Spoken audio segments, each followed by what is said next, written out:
This week on the Retirement Quick Tips podcast, I'm talking about the worst Social Security mistakes to avoid.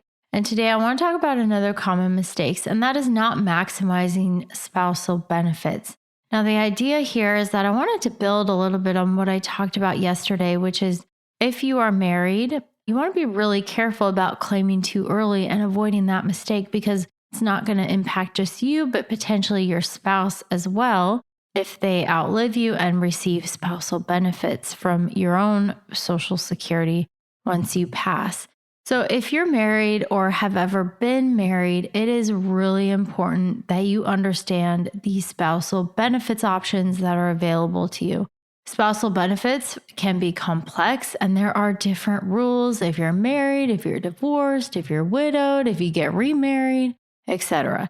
So it's important that you do your homework and understand how in your particular situation, these complexities of spousal benefits will apply. So I want to talk about just a few basics and things to understand, and then that'll help you to kind of narrow down what you want to pay attention to, think about as you're making these decisions. So here are some basics for married couples. So when a worker, I'm going to call him Andrew, when Andrew files for Social Security retirement benefits, his spouse, we'll call her Gianna, may also be eligible for benefits based on Andrew's earnings. So for the purposes of looking at a couple different examples, I will assume that Andrew was the higher earner between him and his wife, Gianna. Now, the two most important things to know for married couples are even if Gianna has earned little or no income to receive Social Security benefits from her own work history, she can still claim spousal benefits because she's married to Andrew. Gianna can only claim spousal benefits when or after the higher earning spouse, Andrew, claims his own benefits. And generally, Gianna must be at least 62 years old to be eligible for spousal benefits. Now, if Gianna waits until her full retirement age, which is 67 for anyone born in 1960 or later, her spousal benefit is going to be half of Andrew's, whatever his Social Security amount is. So just to use nice round numbers, let's say Andrew's is $3,000 a month. That means Gianna is going to receive $1,500 a month because she's married to Andrew. She's getting half of his benefit amount. So between the two of them, they're going to receive about $4,500 a month from Social Security. If Gianna is going to take a spousal benefit, there is no reason for her to wait longer until age 70, past her full retirement age, because her maximum benefit amount will be whatever Andrew's amount is at his full retirement age. So even if Andrew waits until he's 70 to collect Social Security, Gianna won't earn those same delayed retirement credits that he would earn by continuing to wait past her own full retirement age. Now, let me just pause here because do you see how it gets pretty complicated pretty quickly? And this is why it's important, because Gianna would be leaving money on the table if she didn't start collecting at her full retirement age. She thought that, oh, I can earn more by waiting until 70. No, that's not going to happen.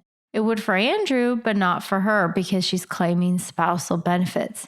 Now, switching to if Gianna, let's say Gianna worked and would get more from Social Security if she took it from her own work history, her own benefit versus taking the spousal benefit. So if Gianna is eligible for retirement benefit from Social Security based on her own earnings, and if that benefit is higher than the spousal benefit because she worked enough years, earned enough money to have that happen, then Social Security is going to pay the higher of the two.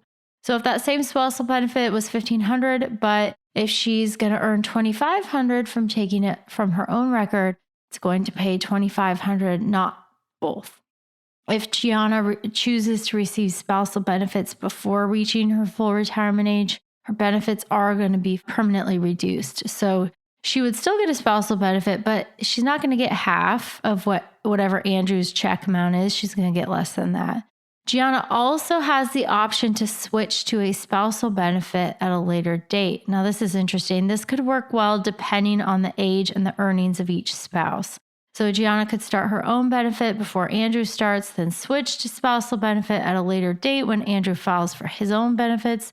This works well if Gianna claims at her full retirement age, but Andrew waits until age 70 if he is the higher earning spouse with the higher benefit amount. This strategy, you can Google, it's called a split strategy.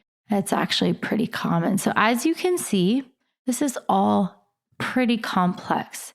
I haven't even touched on the nuances related to ex-spousal benefits, survivor spouse benefits, etc. So this is something that really you need to take some time to look into it, to dive a little bit deeper. Make sure you understand the options that are relevant in your situation, what's available to you, so you can make the best decision with the information and with your own circumstances.